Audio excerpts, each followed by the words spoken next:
The sun was a merciless god in this part of the territory, and it demanded its tribute in sweat and cracked earth. Jedediah Stone felt its first rays on the back of his neck as he drew a bucket of murky water from the well. The wood of the handle was already warm to the touch. He moved with the quiet economy of a man who knows that wasted energy is a debt he can't afford to pay. Every glance toward the jagged line of the mesas on the horizon was a calculation, a habit born not of peace, but of paranoia. His ranch wasn't much. A squat adobe cabin that baked in the day and bled warmth through the cool desert nights. A small corral with his one reliable companion, a sturdy buckskin gelding named Dust, and a patch of land stubborn enough to yield a few rows of corn and beans. It was an honest life, or the closest thing to it he'd known. But it was a life built on a lie, a name that wasn't his, and the constant, gnawing fear of a marshal's shadow stretching across his doorway. The posters in Prescott and Tucson had called him Jedediah, Jed. Stone, a name he'd picked from a headstone in a forgotten cemetery. The man he used to be, the one who'd shot a railroad baron's crooked son over a card table in St. Louis, was dead and buried under 2,000 miles of dust and regret. Here, he was just a homesteader, another soul trying to scratch a living from an unforgiving land. The isolation was his shield. After a breakfast of stale coffee and cold corn bread, Jed saddled Dust. It was time to check the river. The small creek that fed his well was running low, a common ailment in the late summer heat. The San Pedro River, a few miles south, was a more reliable source, a vein of life that drew all creatures to its banks, man and animal alike. It was also the most dangerous part of his routine. He rode low, keeping to the arroyos and washes, the landscape a rolling canvas of ochre, sage green, and sun-bleached rock. The air was still, broken only by the buzz of unseen insects and the rhythmic creak of his leather saddle. He didn't hum or whistle. Silence was an ally. It let you hear the crunch of a boot on gravel, the snap of a twig that didn't belong. He reached the river overlook, a small bluff shrouded by a cluster of hardy mesquite trees. Below, the San Pedro wound its way through the valley, a ribbon of shimmering silver flanked by the deep green of cottonwoods. For a moment, Jed allowed himself to admire the view, a rare indulgence. This land was brutal, but its beauty was a sharp, clear thing that could cut a man to the soul. He scanned the riverbanks, his eyes tracing the familiar lines. Nothing, just a lone hawk circling on a thermal high above. He guided Dust down the familiar, winding path to the water's edge. While the horse drank, its muzzle submerged deep in the cool current, Jed filled his canteens. The water was clear, and the relief it offered was immediate and profound. He splashed some on his face, washing away the trail dust, the grit momentarily clearing his thoughts. It was in that moment of stillness that he saw it.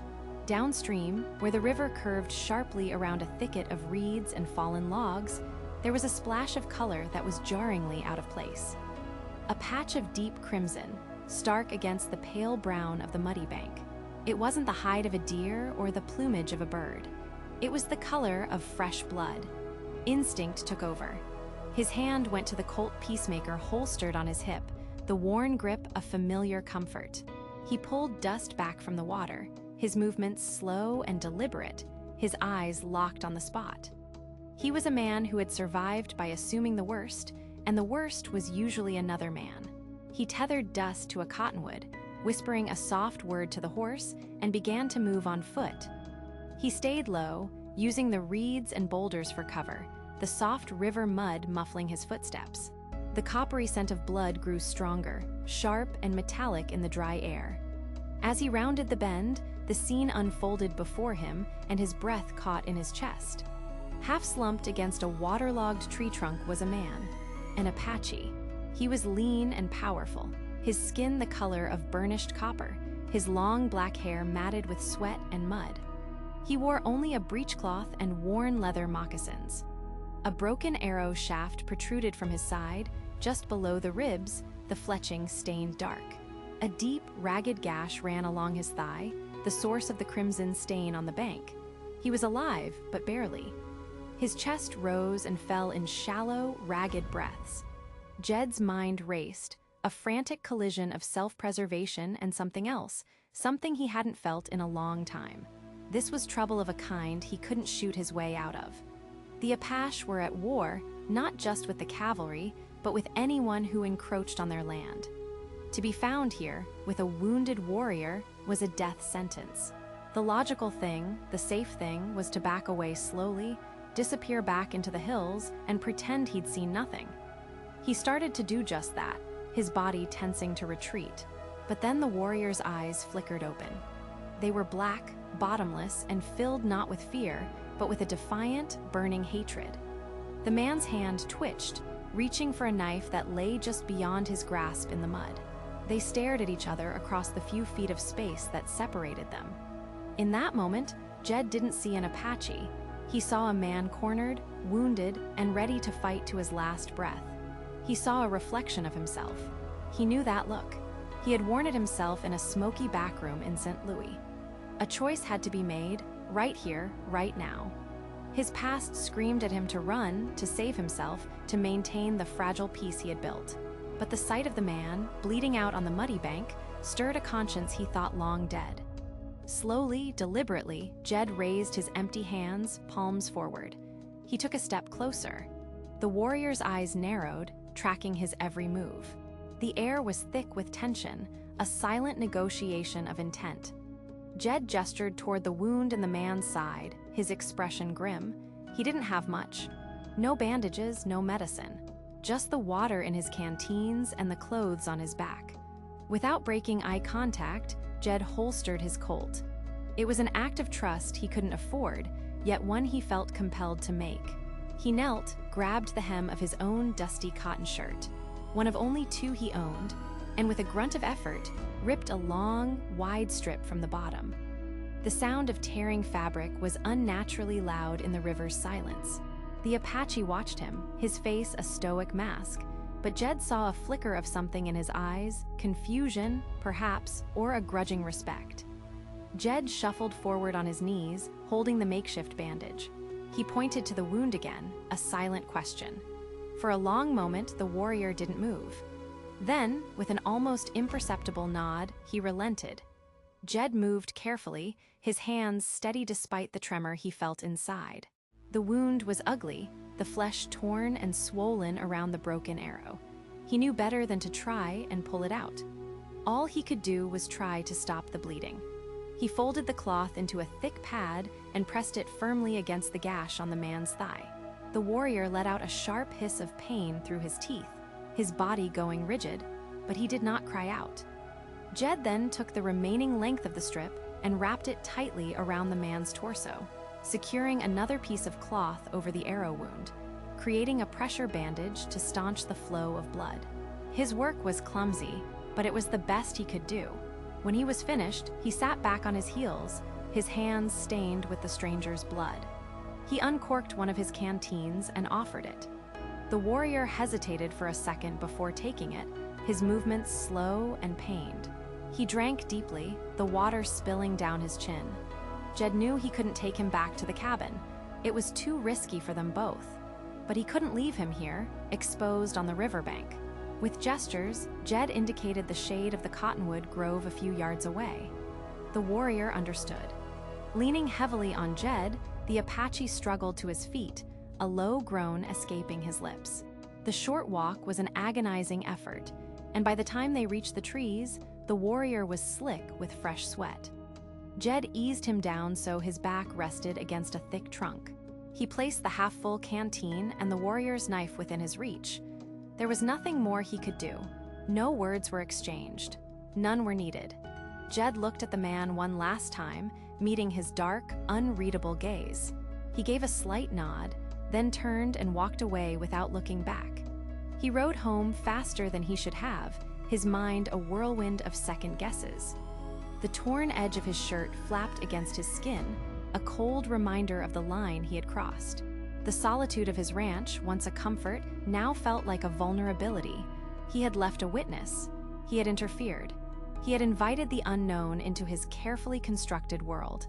That night, sleep wouldn't come. Jed sat in the dark of his cabin, the rifle across his lap, listening to the sounds of the desert.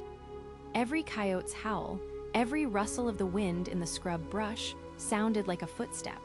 He had acted on an impulse, a flicker of the man he used to be, or perhaps the man he wanted to become. But in this unforgiving land, kindness was a currency that could get a man killed. He stared out his small window into the impenetrable blackness, waiting for the dawn, and wondering what price he would have to pay. The night had offered Jedediah no rest, only a suffocating blanket of silence and shadow.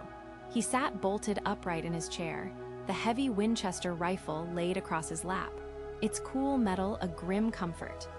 Every creak of the cabin's timbers, every sigh of the wind through the sparse mesquite, was the sound of approaching doom. He had replayed the previous day's events 1,000 times, each viewing confirming his folly. Compassion was a luxury for men with clean pasts, and his was stained beyond redemption. He had saved one man, he thought, only to condemn himself. Dawn did not break. It bled across the horizon, a wash of pale pink and orange that painted the underside of the clouds and cast the jagged peaks of the Dragoon Mountains in stark relief. The beauty of it felt like a mockery. With a groan, his joints protesting the night-long vigil, Jed pushed himself to his feet. The coffee in the pot was cold and bitter, but he drank it anyway, the acrid taste a fitting match for the dread curdling in his gut. He had to know. Waiting in the dark was a fool's torment. Seeing the threat in the clear light of day was a man's burden. He checked the loads in his rifle and his Colt, the familiar clicks and snaps of the mechanisms, a small, steadying ritual. Slipping out the cabin door, he moved with the practiced stealth of a predator or prey. He kept low, using the corner of the cabin and a cluster of ocotillo as cover. His eyes swept the landscape, a slow, methodical scan from left to right, searching for the glint of a rifle barrel, the silhouette of a rider on the ridge, any sign that his world was about to end. Nothing. The land was still, held in the pristine hush of early morning. A hawk circled high overhead, its cry a lonely, piercing note in the vast emptiness. His horse, Apollo, stood placidly in the small corral, swishing its tail. Jed's breath misted in the cool desert air. The normalcy of it all was more unnerving than an open threat. It felt calculated. It felt like a trap being patiently set. He made a slow, wide circle of his homestead, his boots making soft scuffs in the reddish dirt. The small barn was secure. The water trough was untouched. He followed his own fence line, his gaze fixed on the ground, then the horizon, then the ground again. His path eventually led him to the rickety wooden gate that marked the entrance to his property, the threshold between his isolated world and the unforgiving territory beyond. And then he saw it. His body went rigid, every muscle screaming to either fight or flee. There, driven into the hard-packed earth directly in front of his gate, were 2 arrows. They were not fired haphazardly. They were placed with clear intent. One was laid over the other, forming a perfect, stark cross. The fletching was made from hawk feathers, the shafts were smooth, straight willow, and the heads were expertly knapped flint, bound with dark sinew. They were Apache. There was no doubt. Jed's blood ran cold. A cross, a marker. In his world, a cross meant one thing, a target, a grave. He had been marked for death. They had found him. Maybe the warrior had died, and this was the promise of retribution. Or maybe he had lived, and this was the tribe's way of saying, "We know who you are, and we are coming." He scrambled backward, his heart hammering against his ribs like a trapped bird. He didn't run. Running was loud. Running was foolish. He backed away slowly, his rifle coming up to his shoulder, his eyes locked on the symbol on the ground as if it might spring to life. Once he reached the cover of his cabin, he slipped inside, bolted the door, and slammed the heavy bar across it. He moved to the window, peering through a small gap in the shutter, his world shrinking to that single, terrifying symbol at his gate. He waited. The sun climbed higher, burning away the morning chill and baking the land in its relentless glare. The shadows shortened, then began to stretch again as afternoon approached. Jed watched, unblinking, his body a knot of tension, his finger resting on the trigger of the Winchester. He was ready for a siege, for a volley of arrows from the rocks, for the thunder of hoofbeats. But nothing came. The silence held. The hawk was long gone. The only movement was the shimmering dance of heat rising from the desert floor. As the hours crawled by, Jed's frantic fear began to give way to a gnawing, exhausted confusion. A raid was swift and merciless. An attack was an explosion of violence. This was something else. A message, but what kind? Why mark a man for death and then simply leave? It made no tactical sense. It was a waste of a good arrow, let alone two. His mind, freed from the immediate expectation of violence, began to work. He forced himself to see past his own ingrained fears, past the life of a man who saw threats in every shadow because shadows were where his enemies lived. He thought back to the man by the river. He recalled the warrior's eyes, glazed with pain but lucid. The man had watched Jed's every move. He had seen Jed tear his own shirt, a precious commodity in this land, to bind his wounds. He had felt Jed's hands lifting him, moving him to the shelter of the overhang. There had been no hatred in that gaze. There had been pain, yes, but also a quiet, piercing intensity. An acknowledgement. The image of the arrows at his gate swam in his vision. A cross.